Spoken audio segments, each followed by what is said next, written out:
Manchester City fans have been heavily criticised in the wake of the FA Cup semi-final after the club couldn't sell its full allocation of tickets for the game against Brighton at Wembley. It was reported in the days before the game that the club had returned as many as 2,000 unsold tickets that were provided in addition to the original 30,000 allocation, of which an estimated 25,000 had been sold by Wednesday, ahead of kickoff on Saturday. Fans of other teams have found it hilarious that one of the biggest sides in the world is unable to sell tickets, and the weekend was just a continuation of the empty hat jibes that have dogged City for the last few years.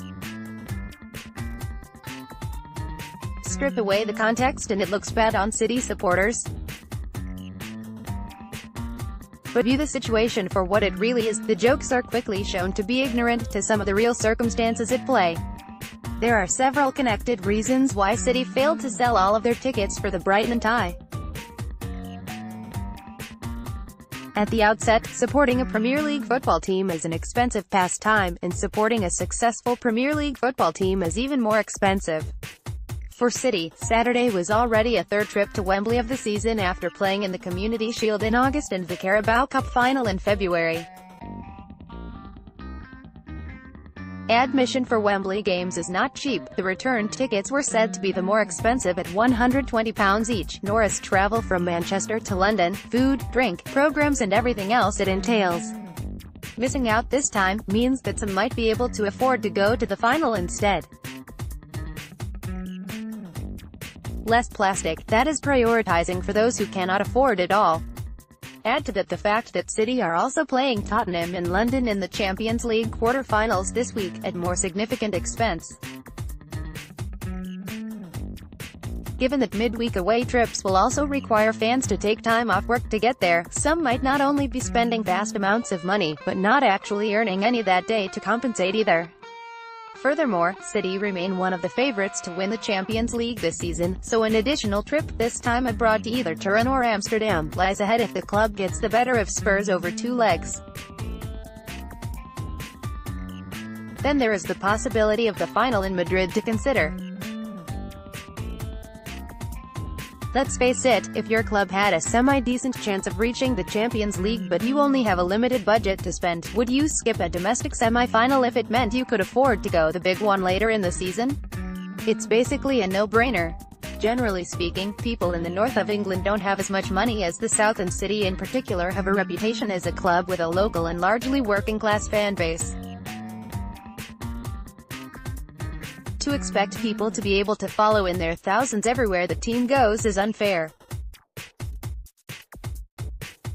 Taking to Twitter in the wake of the Brighton game, prominent fan, City Square host and Manchester radio presenter Natalie Pavellek explained her reasons for not attending.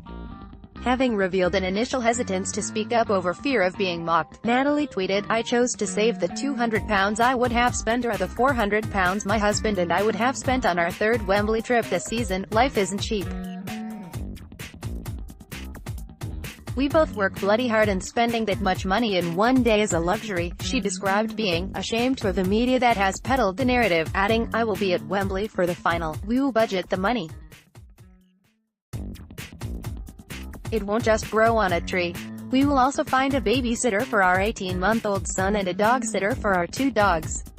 It just isn't as simple as some rich journalist or jealous fans of other clubs make it." Thanks for all the replies of support. It seems so many people have the same story as me.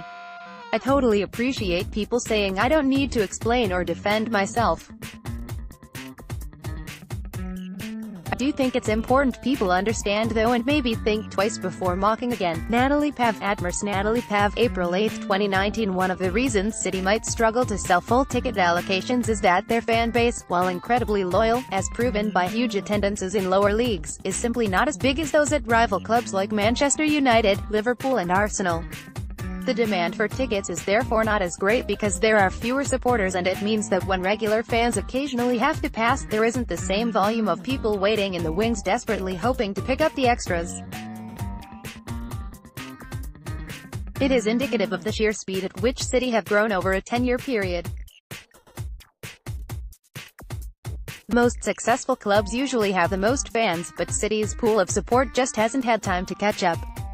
At some point, it almost certainly will do.